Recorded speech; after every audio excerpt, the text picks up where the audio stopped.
Latour with the Word Street Journal.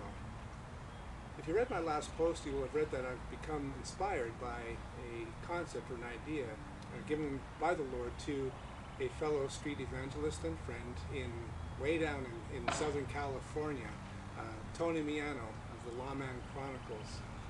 And it was given to him to carry a cross with him on some of his street ventures in giving the gospel to people. And on the cross and spread across the crossbeam is the question, are you ready? And so moved was I by his testimonies and his stories that I felt compelled to do the same, take this example and put action to it. So that's exactly what I'm going to do, and I made that known, and got a couple of responses from readers, Wayne in Georgia and Ryan in North Carolina, who have asked me to supply them with just what I did to make the cross, how I came to construct it, because I came up with an idea, given that the cross itself can be cumbersome in carrying it in tight spaces or transporting it in a car and things like that, to make it collapsible for easier portability. So then, this is what I'm here for, okay? And just to make it known, I am the farthest thing from Tim the Tool Man. I mean, a hammer and a nail to me, I don't know, I'm sure some of you men out there know what I'm talking about, but this is not rocket science. So the very first thing I did was I went out to the lumber store and got a 7-foot plank of red cedar. Red cedar being light to carry, it's not heavy, so that's a good thing. You want to be practical about this because you're going to be carting this all around. You want to be as practical as possible. So then, I had the 7-foot plank cut in two, first a 4-foot length, and the remainder 3-foot length right here, which is going to be the cross beam. Came home and got a little can of paint and got a brush, and in a whole 5 to 7 minutes was able to paint the question on the cross beam, are you ready? And I decided to go for paint because I wanted to make the letters as big as possible. I couldn't find any letters in the store that I could stick on that were legible from a long distance. So this is what I did, just simple. As long as it's legible, that's what the important thing is. So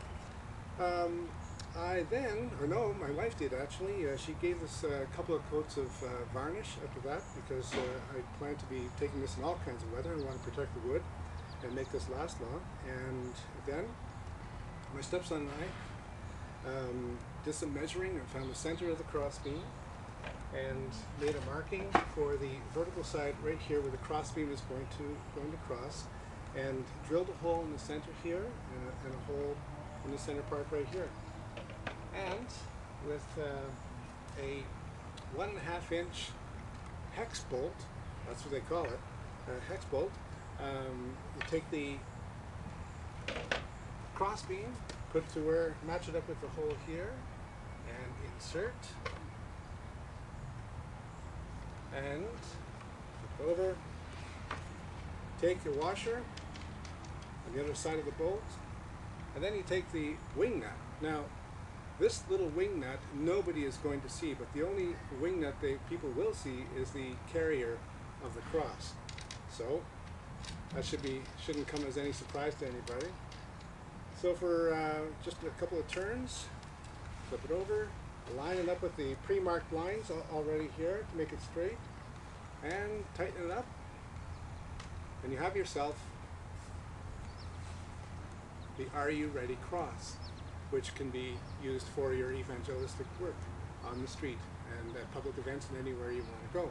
But the wonderful thing about this is that aside from the power of it in drawing people to ask the obvious question, are you ready for what, is that when you go to transport, when you go to your locations, be it by car, by bus, or by bike, or whatever, and after you're finished doing your gospel work, all you got to do is turn the wing nut a couple of turns, loosen it up, and tighten it again, and there you go. One collapsible cross, and you're good to go for your next venture. So there you go. I hope this has been helpful. It's really, really simple. I mean, if I can do it, a monkey could do it, or a monk man, depending on where you are in your evolution. So then, good.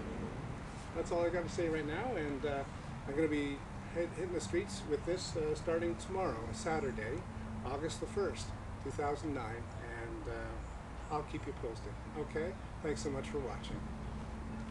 Let's go serve our King.